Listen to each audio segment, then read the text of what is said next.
I am a Gimawalari Yidinji woman, and the land we stand on today is Cairns, which is my grandfather's country. My name is Henrietta Marrie. I'm an extension of the 4 Mile family. That's my link to this country. And I'm connected here through my father Quiblum and my grandfather Ngayi Quiblum and my great-grandfather Yini and my great-great-grandfather Juruju and Mandajupa. That's the lineage I come down, that's the lineage that connects me to this country. I think I could have been overseas when that happened, working internationally. You know, there are mixed feelings. For one, it certainly gives me pride that at least a politician and the Prime Minister of this country at the time certainly acknowledged the wrongs that were done in the past, but I don't think it goes far enough. No, in terms of changes, I think there's nothing seems to have changed at all. Policies are still written that continues to exclude Aboriginal people from making those policies, and also those policies still continue to be quite damaging in terms of its impact on the lives of Aboriginal and Torres Strait Islander people. So I think certainly saying sorry is one thing, but to have that sorry from the Prime Minister at the time to be extended and taken up by other politicians of both the Labor Party as well as the Liberal National and others need to be taken quite seriously. And because of the fact that it hadn't had a ripple-off effect in terms of someone saying sorry, but at the same time acting on the word sorry and what it really means. I hope that, I hope that we do get other politicians, and particularly the Prime Minister, because they have a particular place in this society, and they need to acknowledge the wrongs of the past. And only then, if we acknowledge that and we basically identify what had happened, I think only then we can move forward as a nation. I'm Matthew Motlop, and 32. I work at BBM 98.7 FM. My family's from the Torres Straits, and my mum's family's from Darwin. 2008, I was back here in Cairns from travelling the East Coast. So when I first heard the apology, I think it was a good thing to hear from Kevin Rudd. My great-grandfather, Joe McGuinness, it would have meant a lot for him because I believe his mother was part of the Stolen generation as well. I think a bit has changed, and it's helping the Indigenous Australians move forward for the future. I played it this morning, Kevin Rudd's and the late Uncle Tiger Bale's response to it. There's a lot of negative feedback from it, but there's also positive as well. So as long as we can work together, hopefully it'll be better for the people. Get over it. I know that's the only negative responses I've heard from it. They say it's in the past, get over it. That's my point of view on that. That's from non-Indigenous people. But everybody has their opinion. Hi, my name's Barry Lee, 45-year-old Indigenous man from the Bachelor people down in the Harvey Bay, Fraser Island area, and the Undumpy people down the Glasshouse Mountain, Sunshine Coast area.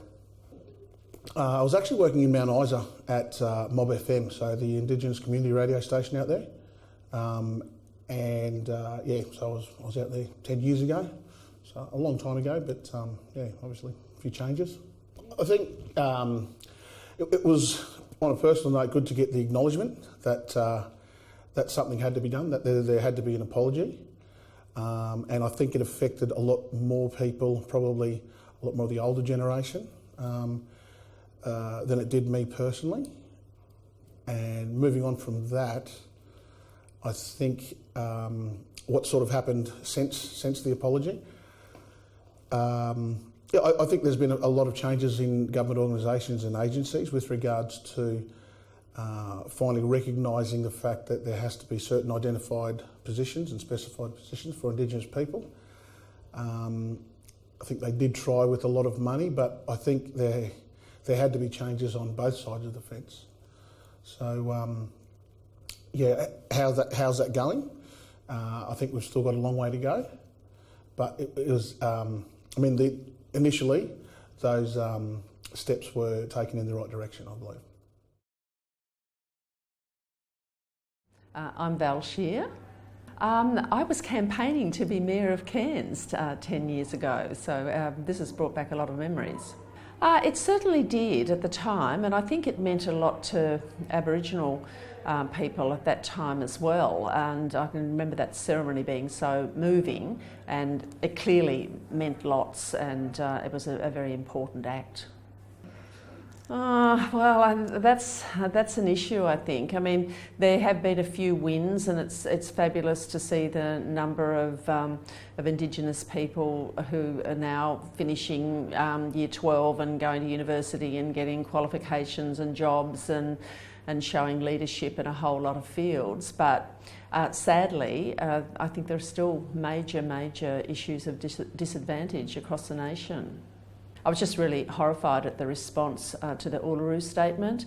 I had hoped that after those years of consultation, extensive, that the government would listen and would look at establishing a representative body, and sadly that appears to have been disregarded, and I'm horrified by that. I'm Julianne Lambourne. I'm a Torres Strait Islander woman. My family grandfather's lineage is Mubbiog Island, which is Western Torres Strait, and our grandmother is Yurub Island, Darnley, which is Eastern Torres Strait. I actually specifically stayed home to watch the apology in my lounge room, and because it was a very emotional, apology to watch, and what it meant to hear an apology coming from the government for what had happened. It meant so much because my husband's family is stolen generation, and he's only been able to track his family for about 6-7 years now. And seeing, being married for 20 years and seeing the loss and the sadness of not knowing where he was from or who he was, to only realising that he was Aboriginal, and then realising that it had come because of his grandfather being stolen from Lawn Hill. But also seeing the happiness and of meeting family and, getting to know who he is and where he's from.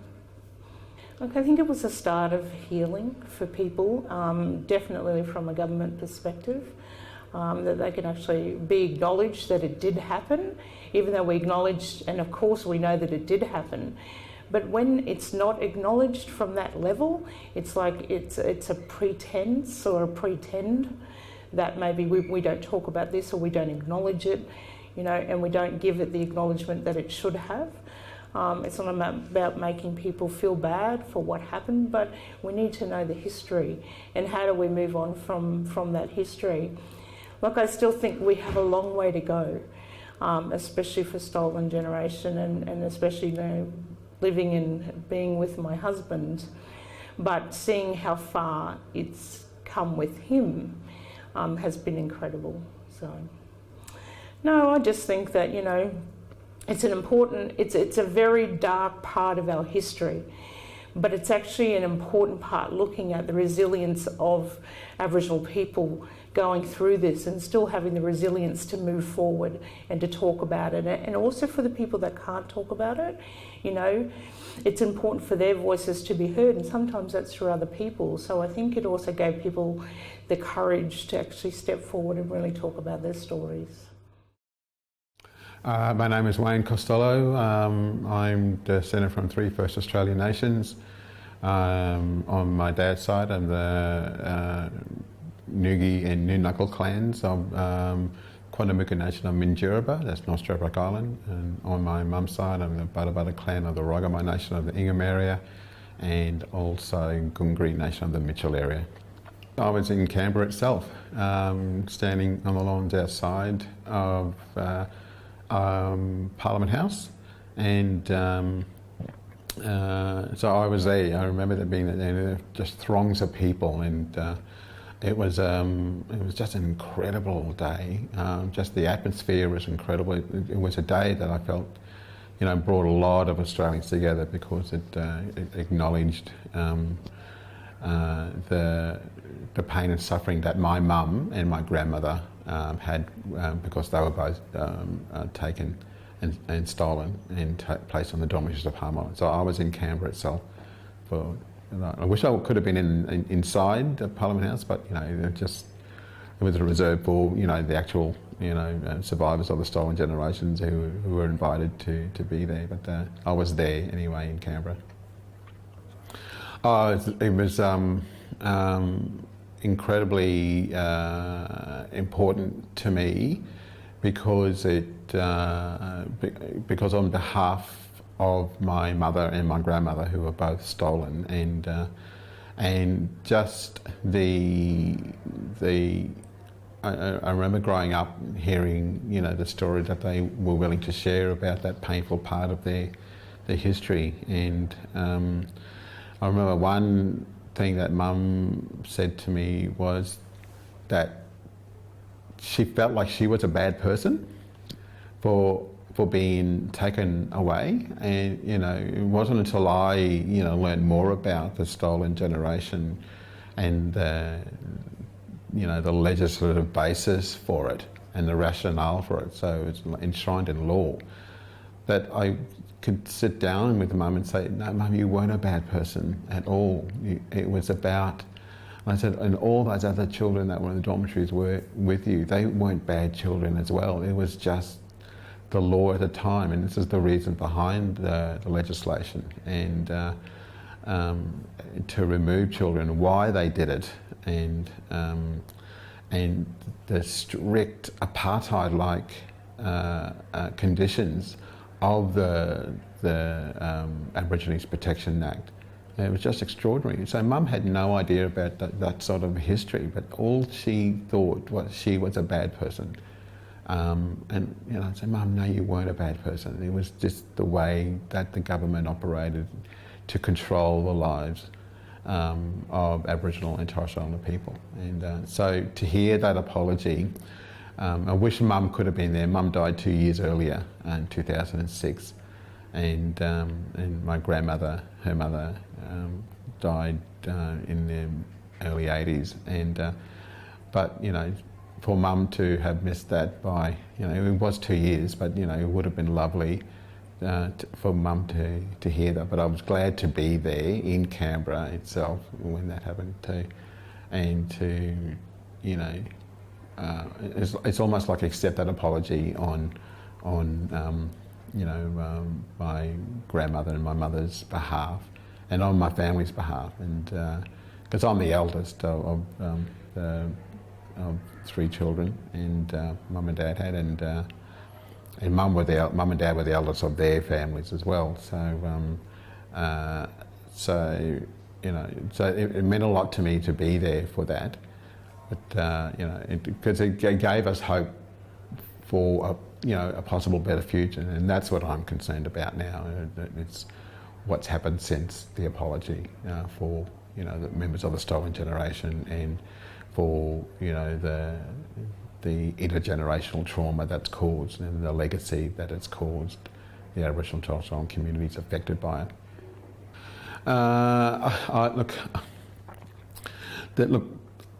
The one thing that my mum taught me, as the history of her experiences on Palm Island, is that she didn't want to pass that anger and that she had as a result of that on to her children. So she's always, she overcame that, and her Christianity was part of that. But one of the things she said was she wasn't going to pass that anger and hate, and she always taught us to always look for the positive. So, I mean, there's a lot that,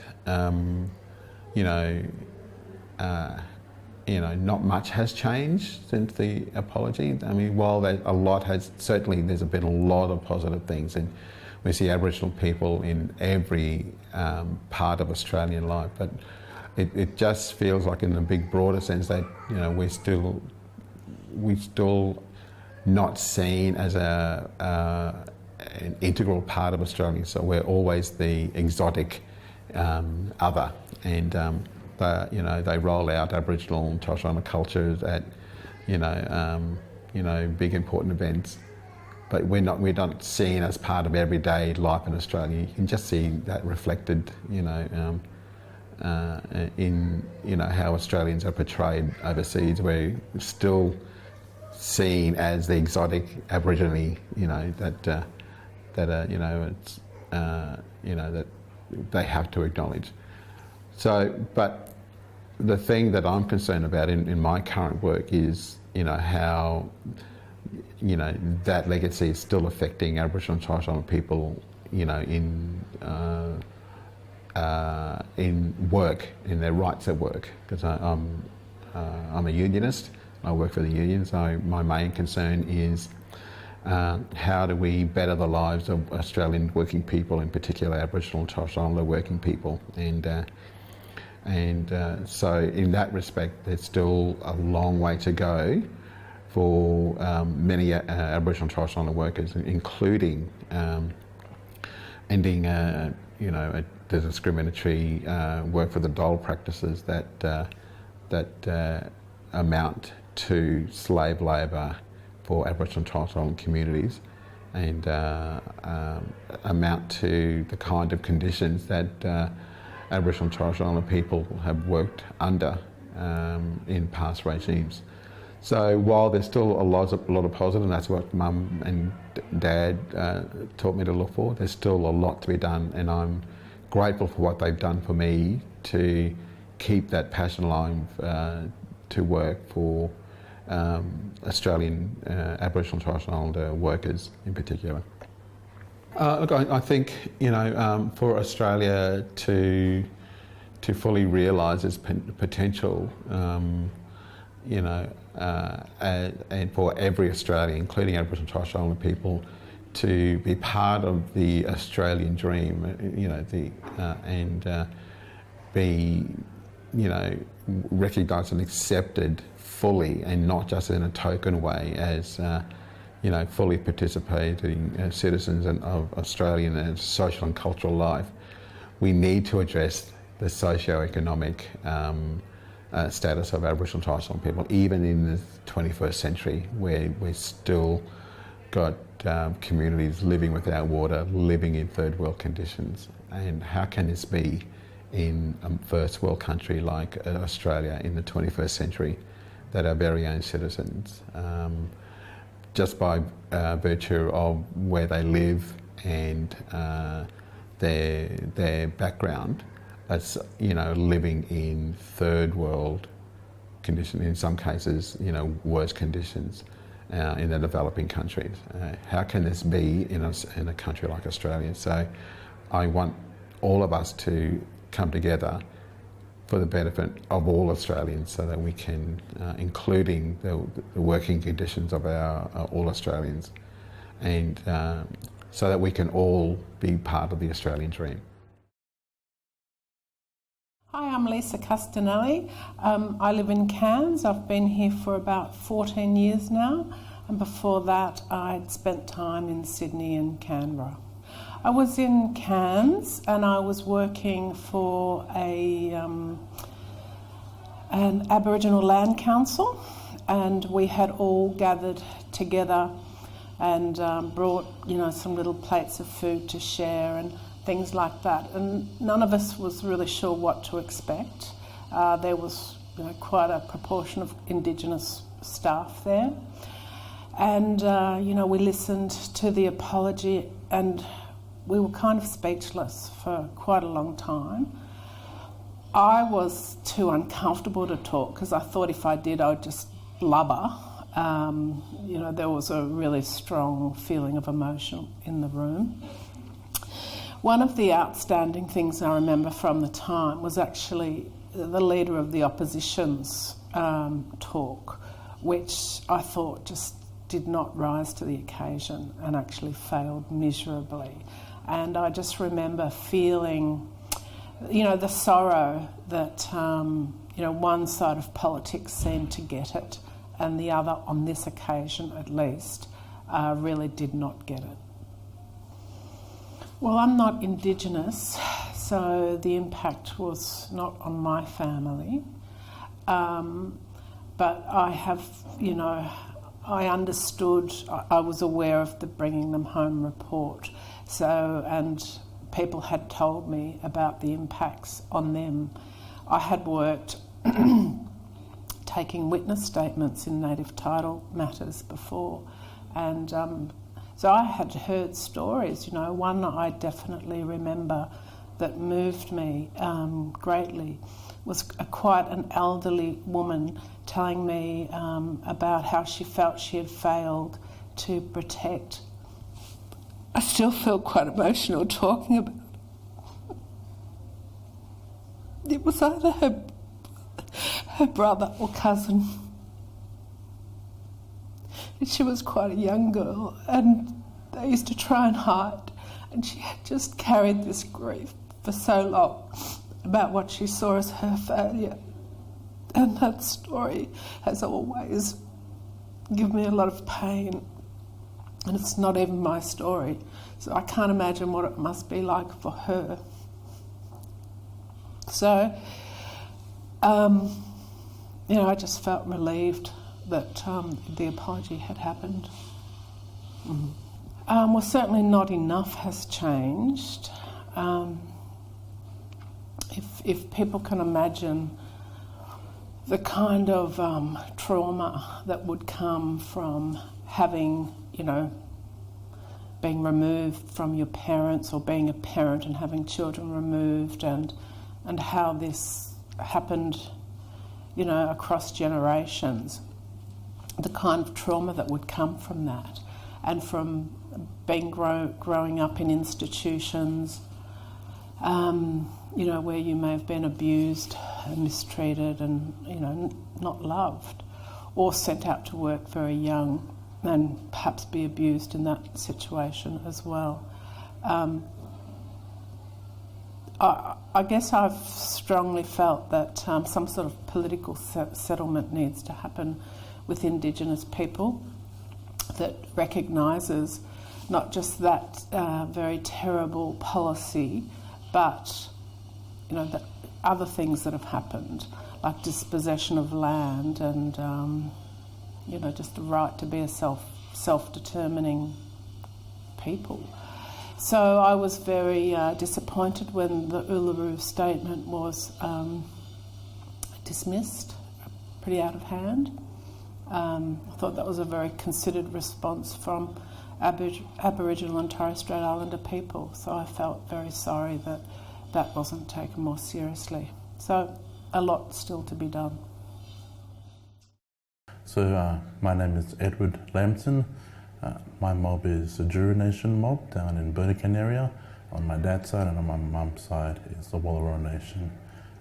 My nana's side is the Bundjalung tribe down in Tweed Heads as well.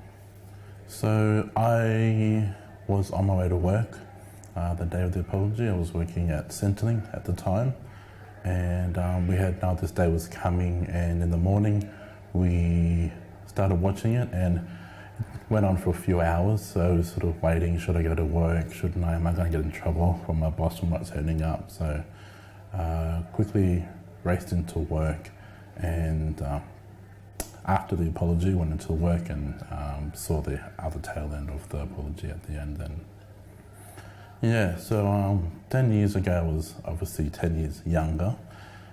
So for me it was significant and emotional for me, because I've only heard the stories of my grandparents and my parents growing up, and for me I was part of history that day, and it was emotional because all I've been hearing about is the massacres and the stolen generation and all this horrible history, and nothing positive And then this day came and I witnessed it and I heard the words that came out of Prime Minister at the time, Mr. Kevin Rudd.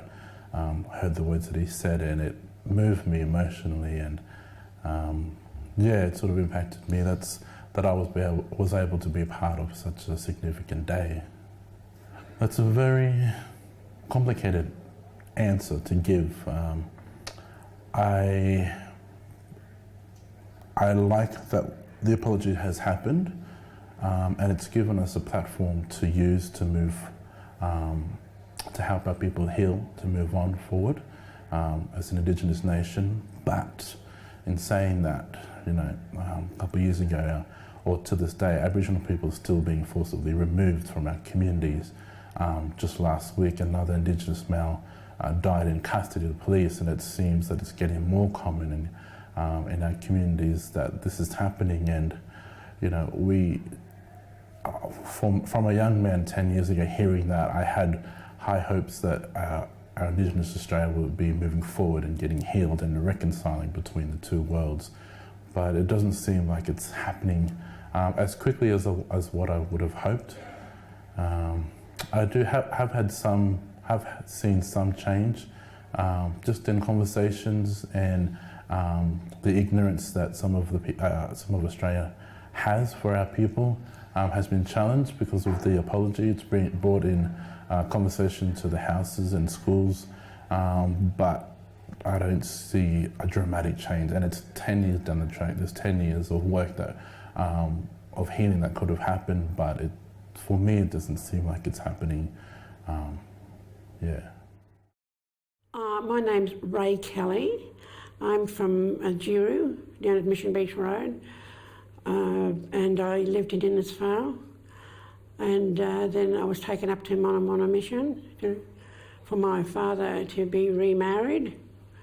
And then at the age of 13, he brought us out as the mission closed down. And then we went back to Innisfail to live. And then I left home when I was going on, I must have been about 15. Went out and looked around for work, and then to live with somebody else, looking after their children first, and got a job from there. And then I would just say, just as after I turned 17, that's when I got married, and been with my husband since 4 years ago. I got 7 children and 27 grandchildren. And at the moment now, I'm a widow and I'm staying in Cairns, and I'm working with these beautiful people at the elders group, which I'm enjoying very much. I feel really safe now. I've got people that I know, and I want to stay that way. It's lovely. And I like being here today, meeting other people. Yes, they had a big day out at Monomona Mission. That's in the last few years. I was taken out there with my sisters, the 3 of us that were put into the dormitory. So we went out there for the apology, and yeah, it was a big day out at Monomona Mission. Like all kinds of things, you know. And as I said, going back there still gives me the heebie-jeebies. Thinking of being locked in the dormitory and looking out the window at my parents, and the windows had wide, pipes. You couldn't get out if you wanted to. And screaming at my dad, "Come and get me, I want to get out." I ended up not being a nice person to him. You know, it shouldn't have happened in the first place, you know. The apology is a good thing that at least they admitted that they were in the wrong when the Aboriginal people were doing okay, you know. And I take it from my dad's experience, and he was a half-caste man. His mother was full-blood from down at Mission Beach Way, Juru tribe. And as his story told me what happened, I thought, you know, that was so downright not nice. Yeah. and he ran, and luckily he was not caught up with the authorities, because at that point of time there was a lot of old Malayan men around, and people coming out from Java to, you know, grow bananas and things like that in Innisfail area. And Dad is a juryman. He was his mother, a full-blood Aboriginal from Juru, was, you know, she had a baby to him, one of those Malayan men. And those Malayan men saw him running when the police came to get all these Aboriginal people that were living there at the mission there. Oh, not the mission, they were living around that area. They ended up calling that place a mission beach because they didn't make it into a mission. But Dad was taken in by the Malayan men and hidden by the Malayan men, and a few months or so after, they bravely took him up to the Innisfail courthouse and registered him as their son. And so that's how come, you know, like, he got out of being picked up, put to Palm Island and Monomona Mission, Cherbourg, all those places, even up at Northern Territory. But he eventually, and Dad remained a free person, and right up until we were all growing up, and then until I would say, did I say 8 last time? No, I don't think so. I was 7. So, and they asked Dad to go up to the mission and see if he might get married again. So he went up there because he became that religion, and while he was there, they asked him, you know, like, would he like to have a job there? And he said, well, you know, it all depends on what it is. He said, well, looking after the girls' dormitory. There's 2, as I said before, 2 dormitories were made. And Dad ended up becoming the, worker for the girls' dormitory. And with that, little did he know what he did. Like, when he came to the mission looking for a wife, and then he got married, and little did he know, beside marrying my stepmom, he signed us kids under the Act. See? And so they encouraged him to look after the girls' dormitory, and we went. And that's why I said I never ever forgiven them for that, for doing that to Dad. The others didn't mind it at all. But me, I was just a real stubborn one, you know. Grew up to hate things like that, you know, because they were human beings. But I had lovely friends in the dormitory. It closed down, thank God. The mission, everything closed down. And came out of there, and then from there on, I just lived my own life. That's it. As I already said, how many children? But I know I've got 57 children, grandchildren. That's it, and I love them. Now I'm here in Cairns. My husband passed away 4 years ago. And that's where I'm going to stay here for a while. Well, we are free. That's the main thing, you know, we're free. And I think it's up to the people themselves now to make the most of their freedom, and let's get on with life. Yeah. I can say that, I say that to any of my brothers, my black brothers, and say, you know, don't blame authority. You've got the right now to go anywhere, you know, to do what you want to do. Make a life. Don't blame anybody. Do it. I tell my boys that I'd grew them all up like that. Don't go feeling sorry for yourself, get out and work. Mother was the boss. Don't go hanging around, you're doing nothing. Get a job. They're good boys. All my boys are good, yeah. That's it, life. I'm here on my own now, and when they get time, they come and see me. That's it. Hi, I'm Safua Nomoa, a young Indigenous Australian family from Badu Island, raised in Cairns. I was in Babinda at school while it happened. I was very young. I wasn't too sure what it was at the time, but when I grew up and then I finally understood what it really meant. Yeah, I kind of see how people felt about it before and how it really affected so many like Aboriginal people in Australia. I've noticed that people have learned to accept it more or less. Like certain people, because I used to work at a retail store, and everyone was just so friendly, and I think it's just like the personality that you give back to them as well. I just think that it's like it was actually really good for him to finally say he is sorry, and it actually affected like through generations as well. But as you can see, like some people like really, they really did take it like into consideration, and some people haven't. So I think we just need to learn how to like accept and also have like a meaning as well, like of your past. My name is Anu Ara. I'm Aboriginal Torres Strait. My Aboriginal side comes from the Cape York, and my Torres Strait side comes from Murray Island. I think I was in school. We did talk about it in school, but I really didn't understand or really didn't know. And yeah, just got home to my mum and she explained it, and yeah, I sort of understood it, but didn't really take it in. Yeah, I think I was 17, I think.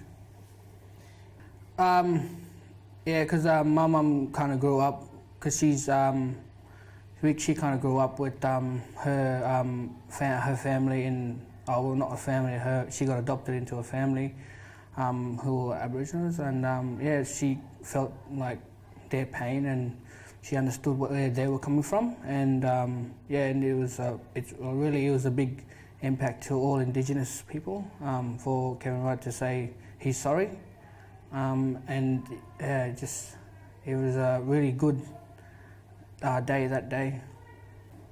I've seen a couple changes, but